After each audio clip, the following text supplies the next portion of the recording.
BNP chairperson ও সাবেক প্রধানমন্ত্রী বেগম খালেদা জিয়ার শারীরিক অবস্থা নিয়ে দেউতে রয়েছেন।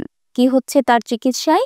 রোববার রাজধানীর এভারকেয়ার হাসপাতালে ভর্তি করা হয় বেগম খালেদা জিয়াকে। চিকিৎসকরা জানিয়েছিলেন তার হার্ট ও ফুসফুসের ইনফেকশন রয়েছে। সোমবার রাতে অবস্থার আরও অবনতি হলে তাকে আইসিইউতে নেওয়া হয়।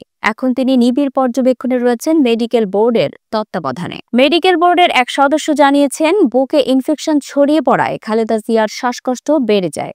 হার্ট এবং ফুসফুসের জটিলতা একসঙ্গে বাড়ায় দ্রুতই অ্যান্টিবায়োটিক সহ জরুরি চিকিৎসা শুরু করা হয়। যদিও বর্তমানে কিছুটা উন্নতি দেখা গেছে, তবে চিকিৎসকদের মতে তাকে বাসায় ফিরতে আরও সময় লাগবে। লন্ডন থেকে সার্বক্ষণিক খোঁজ রাখছেন তারেক রহমান ও তার স্ত্রী জুবাইদা রহমান। ঢাকায় তার পাশে আছেন প্রয়াত আরাফাত রহমান কোকোর স্ত্রী সৈয়দা শর্মিলা রহমান। বিএনপির পক্ষ থেকে দেশবাসীর কাছে দোয়া চাওয়া হয়েছে তার সুস্থতার জন্য।